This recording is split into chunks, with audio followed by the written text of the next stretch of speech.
Hello students. आज का हमारा है chapter 13 what do we fall ill. हम बीमार क्यों पड़ते हैं। What do we fall ill chapter को हमने आधा कंप्लीट कर लिया था इसके पहले वाले वीडियो में। अब हम इसको आगे देखते हैं कि what do we fall ill ये क्या होता है कि हम बीमार क्यों पड़ते हैं। तो क्या होता है डिसीज और पीरियड स्किननेस अफेक्टिंग द बॉडी और माइंड। जो डिसीज होती है वो क्या करती है हमारी बॉडी को और स्किन को इफेक्ट करती है। जैसे कि अर्थक्वेक आता है, साइक्लोन्स आता है या बहुत सारी आपदाएं आती है। तो इनसे क्या होता है कि ये जो आपदा आती है ये हमारे मानव के स्वास्थ्य पर प्रभाव डालती है, बीमार करती है। ये सब होता है हमारा बीमार होने का कारण, हम हेल्थी नहीं रह पाते हैं। ये होता है what do we fall ill कि हम बीमार क्यों पड़ते हैं। इस चैप्टर में हमने बहुत सारी चीज़ें देख ली थी, जैसे कि हेल्थी पर्सन क्या होता है, डिसीज पर्सन क्या होता है, उसके बाद क्या होता है और सिम्टम्स क्या होते हैं, साइंस क्या होते हैं, इन्फेक्शियस एजेंट्स क्या होते हैं, टाइप्स ऑफ डिसीज़, ये सब हमने पढ़ लिया था। अब हम इसको आगे देखते हैं इम्यून सिस्टम। अब हम इम्यून सिस्टम क्या होता है देखते हैं। यह हमारी बॉडी का एक मेन इंपॉर्टेंट पार्ट होता है। Your immune system is a complex network of cell tissue and organs together they help of body fight infectious और अदर डिसीज। जो इम्यून सिस्टम होता है हमारा, वो क्या होता है हमारी बॉडी में एक ऐसा सिस्टम जो कि रोग प्रतिरोधक क्षमता को बढ़ाता है, रोगों से लड़ने की जो क्षमता होती है उसको बढ़ाता है, तथा अदर ऑर्गन एंड वायरस जो होते हैं उनको बॉडी में आने से रोकता है। इसे हम क्या करते हैं कॉम्प्लेक्स नेटवर्क ऑफ सेल भी कहते हैं। देखो ये यहाँ पर लिखा है कि इसे कॉम्प्लेक्स नेटवर्क ऑफ सेल भी कहते हैं। और इसमें जो मोस्ट सेल होती है कॉम्प्लेक्स नेटवर्क सेल में क्या होती है, जो मोस्ट सेल होती है वो हमारी WBC सेल होती है, वाइट ब्लड सेल्स। तो आया इम्यून सिस्टम क्या होता है, रोग प्रतिरोधक क्षमता को बढ़ाता है, मतलब रोगों से लड़ने की क्षमता को बढ़ाता है। यह हमारी बॉडी में एक मोस्ट इम्पोर्टेंट काम करता है। इसके आगे हम देखते हैं कि एंटीबॉडीज़ एंड एंटीबायोटिक्स। एंटीबॉडीज़ क्या होता है और एंटीबायोटिक्स क्या होते हैं।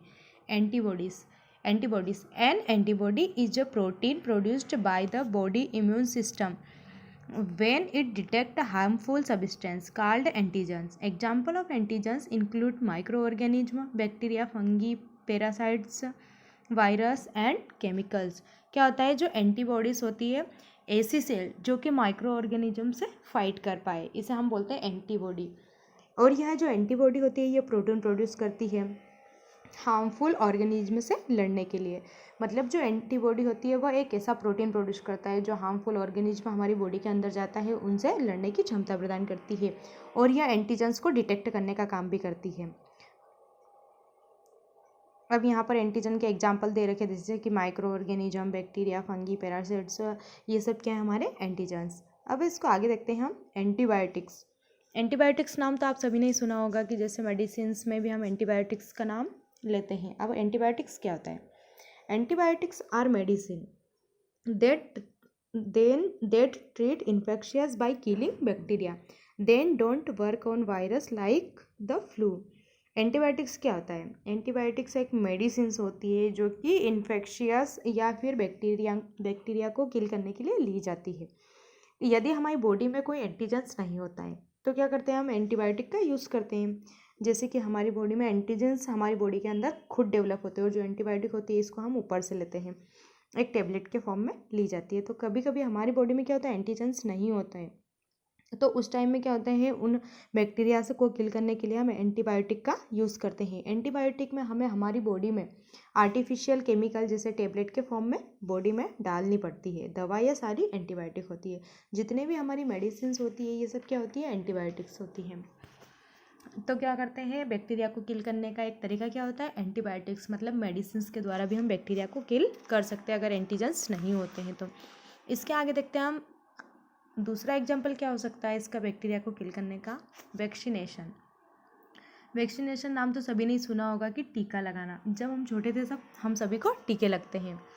Vaccination is the administration of vaccine to help the immune system develop protection from a disease. Vaccines contain a microorganism or a virus in a weakened, live or killed state protein toxins from the organism। Vaccinations क्या होता है body के अंदर cold heated virus, जो हमारी body होती है उसके अंदर कोल्ड हीटेड वायरस या बैक्टीरिया को हमारे अंदर डालना। या तो कोल्ड हीटेड वायरस होता है फिर या कोई सा एक ऐसा बैक्टीरिया होता है जो आर्टिफिशियल इम्यून सिस्टम तैयार करता है। वह क्या करता है, जो बॉडी के अंदर आने वाली डिसीज़ होती है उससे लड़ता है। जो आर्टिफिशियल इम्यून सिस्टम होता है ये हमारी बॉडी के अंदर आने वाली जो डिसीज़ होती है, बैक्टीरिया होते हैं, इनसे लड़ता है। इस कारण वैक्सीनेशन किया जाता है, मतलब जो टीका लगाया जाता है। अब इसका लास्ट टॉपिक आता है हमारा इम्यूनाइजेशन। देखते हैं इम्यूनाइजेशन क्या होता है। Immunisation is the process whereby a person is made immune और resistant to an infectious disease, typically by the administration of a vaccine. Vaccines stimulate the body's own immune system to protect the person against subsequent infectious or disease.